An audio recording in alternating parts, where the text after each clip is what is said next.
Good morning, guys. We're back here at day 3, and this guy is going to get torn apart. And I got my brother's help tomorrow, Friday, and Saturday. And we're going to get this whole job wrapped up. You know, we got this furnace to install, the one that I got mainly installed, and then we got one on the other side of the sanctuary that we got to install. So we'll be done by Saturday. Today is Thursday. You guys will like this. So got these two pieces of duct out of the way. I have to haul them down right away though, because there's going to be in my way. But what was holding this duct up was a little paint bucket with some shims. So I went ahead and put some straps on there on that side and a strap on that side to help hold it up. He's just kind of free floating there now on my straps, but silly. All right, now the heavy stuff. Let's keep going. Check this out, guys. It's a real small supply opening on this guy, and then it flares out to our heat exchanger there. And then I could tell they weren't getting enough airflow here, so they added a little bypass supply, give a little more flow on the other side of the coil. So I don't know if that was their way of not cleaning the coil because there was too much resistance. I don't know, but kind of strange. I'll leave it there because I'm only going from here over, but we'll keep moving on. Get this disconnected, and then I'll get this blower pulled and start chopping everything up. So these guys originally came out to replace the bearings in this blower, but I think it was probably noisy because, for one, he didn't even put the mounting screws on the backside here. And when he reattached it here at the base, he could have put a washer or something. Look how big that hole is. The nut doesn't even encompass this hole. Let me check. Yeah, see, he just was lazy on the backside. But there's a washer on the front side, but on this backside, there's no washer. I bet the bearings are fine. Oh well. Another thing I noticed too is look at this belt, and this is how he left it. This one is left operable. But look what happens when I push on this belt. Watch this motor. It moves. And that's not nearly tight enough. Yeah. And no wonder they were pushing for replacement. They didn't want to fix this thing anymore, but I could have actually fixed it probably. But, you know, it's 1962. It's time for it to go. But, man, look at this adjustment. You see, he didn't even put, look at this adjustment bolt here. That needs a washer too. That is almost sliding in between the gap here. Unbelievable. Come on, guys.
for a new blade. You get the gist of it though.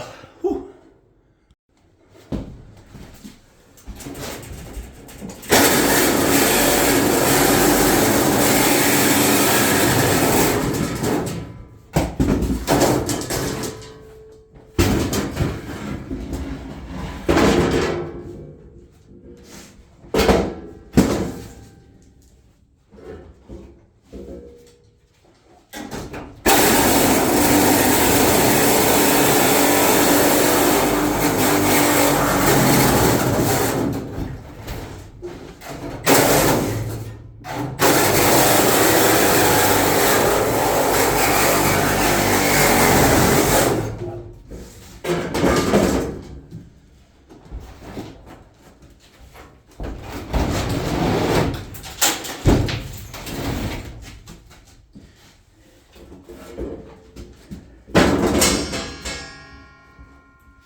There you have it, guys, all cut into pieces that I can easily take down those narrow stairs.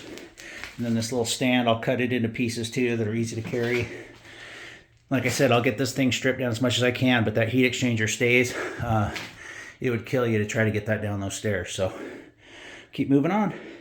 All right, it's a thing of beauty. I got it all swept up in here. I'm just gonna deal with that little piece of duct there. I'm gonna take off that. And then that piece there, get my flue out of there. All stacked in a neat pile, ready to carry down the narrow stairs there when I get around to it. Another beauty. Don't see, oh, well, no, that's not a crack, that's just a little bit of residue. I'm sure there's no cracks in this sucker. 1, 2, 3, 4, 5, 7, 8, 9, 10. I'm going to assume those are probably 15,000 BTUs a piece. I bet this thing was a 150. We're putting in 120s, but they're 80%.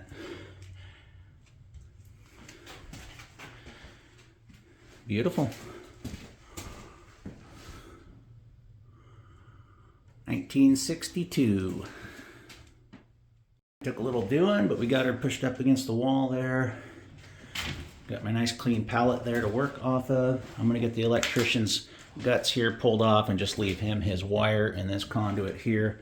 And then I need to cut this table down so I got room to put my duct in. But yeah, we should be good. I wish that was closer up against the wall. That might screw my base can up, but we'll work around it somehow.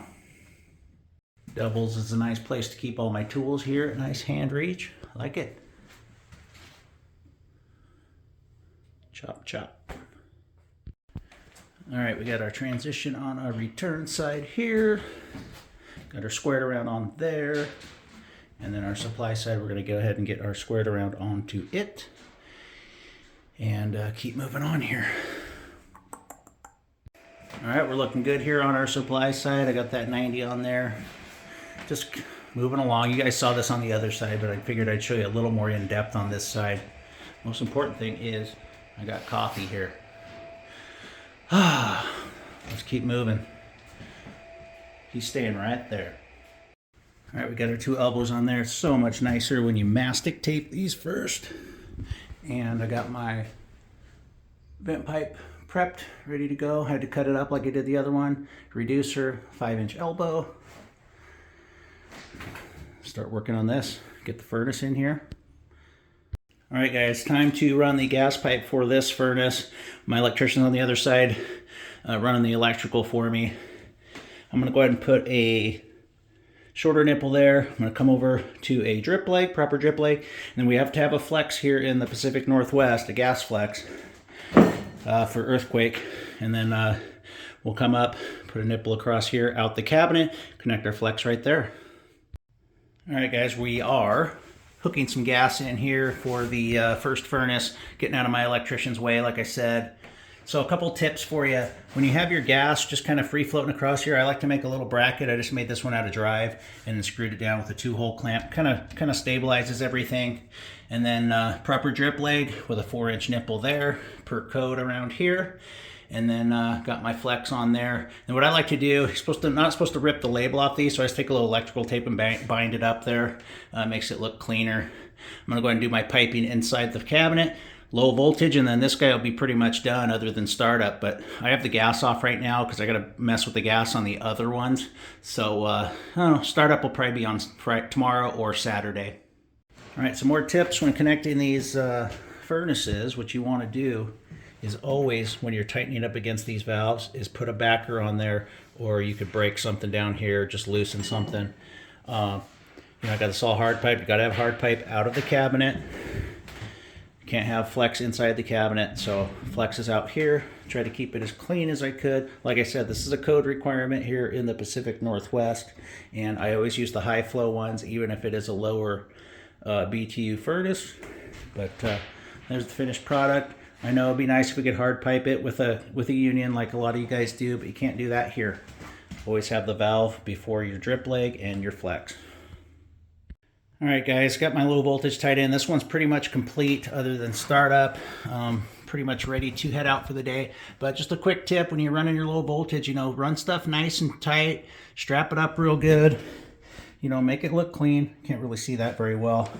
These are just basic wiring on these, 5 wires. You got your Y, your common, your fan, your R for your 24 volts, and your W for your heat. And then you just have your yellow and common compressor and common for your outdoor unit. Easy, easy, easy wiring. And then again, like I said, make it look really nice here. Strap it real nice so nobody can catch on it and just kind of make it look sloppy. Always strap your stuff down. I think that gas pipe looks real good. I'm gonna go ahead and throw these doors on and we'll be out of here. All right, guys, I'm out of here. Not too bad for a Gooman, huh? Not too bad at all. I make fun of them, but hey, they're just as good as anything else, I guess. I'm gonna clean up some of the electrician's mess here too, make that a little straighter and cleaner looking. But other than that, that's a wrap on this side. Have more stuff on the other side for you tomorrow. I'm out now. See you tomorrow.